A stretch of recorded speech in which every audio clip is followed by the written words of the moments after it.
今天我们来玩真骨雕獠牙王牌，老规矩，真骨雕的包装盒上面弯带的标要撕掉，因为我觉得不好看。这真的是真骨雕，我没有骗人，只是我把标给撕掉了。不信我们找一下证据。背面你看有东映，然后看一下盒子侧面有些 HF， 真骨雕就是属于 HF 嘛。然后我们打开盒子，真骨雕3个字都写在上面了，所以说是真的没有问题。真骨雕的话是上层是主体，下层呢就是配件。可以看到这次是多给了一个特效件，这就是风度侦探版嘛。然后我们打开盒子，拿出来主体，可以看到这个是国产 KO 修复版的真骨雕，最明显的修复就是腰带中间有透明件了。身上的白色不再是3种以上色差了，这是2种，底是一种，装甲是一种。开盒以后，我的白色大腿上有一点脏东西，用酒精倒是一擦就没了。老规矩 ，Q 的 W 系列呢，首先先试一下它的大腿根能不能扭动。这是左右都是能扭动的，但是呢，它的胯部却侧踢不动，所以我们需要先泡一遍开水，然后再顺便泡一下它的胳膊肘、手腕还有膝盖。风太大了，试试能不能缩一下。泡了30秒开水之后，终于是可以掰开了。然后拿出来獠牙记忆体，把它掰上去。毕竟是纯翻模的弯带嘛，所以说它这些该有的细节是都有，不过糊糊的看不清。然后还有一个王牌记忆体，这个是透明件，然后把它给安进驱动器里面。我操，需要把它打磨细一圈，不然的话插不进去。獠牙因为个头比较大，好发力，所以说大力出奇迹直接按进去了。整体效果看起来确实是比出版的白色要舒服了不少，就是它屁股的白色吧，太煞白了。它的重量方面呢是52克。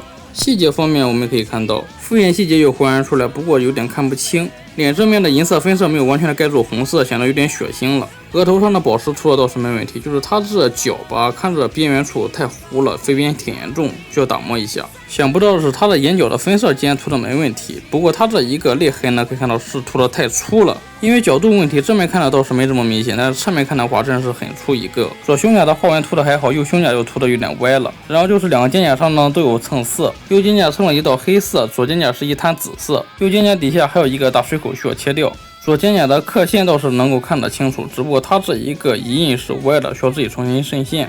王牌这边的撑漆倒是好说，拿黑布头直接盖一下就行了。而右边呢还好，就是只是一道黑色而已。替换的那个肩胛倒是没重量，直接换上就行。刚才泡开水的时候顺便拆了一下关节嘛，发现胳膊肘和膝盖本来就是插到底的，缝就是这么大。而手腕关节它是直接用胶水粘上了，我是泡了2遍开水都没弄开。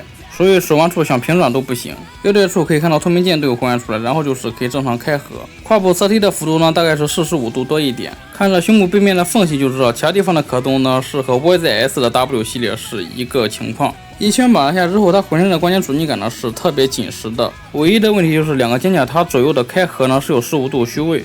左肩胛的球云关节以及2条大腿和膝盖的连接呢是一碰就掉的，不知道怎么回事，我是用胶水粘上了，所以说这次是演示的时候没有掉。看背面的话，除了头顶有点白色的撑漆之外，其他地方比正面要利索了不少。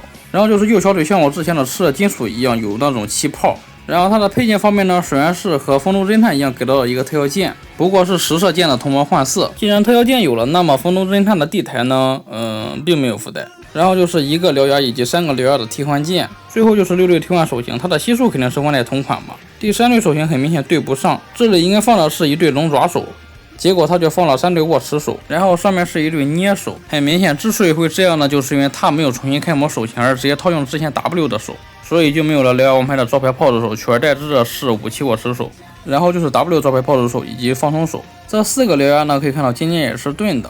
替换小臂带关节，而且并不像主体一样是粘上的，给它扩孔插到底之后，可以看到是比主体上要短了一大截。可以看到这几个手腕以及脚腕护甲呢都是用了透明件。替换肩胛的时候注意一个问题，它这个獠牙是分件连接桩很长，伸到里面去了，会干涉住这个球形关节的连接，所以需要切断一节，给肩膀关节做出来让位。好的，以上就是这一个国产 KO 真骨雕修复版獠牙王牌的情况了。因为是和之前 W 一样的毛病嘛，所以说都不用出修复教程了。不过它要在那基础上加了胳膊肘、膝盖缝隙比较大的问题。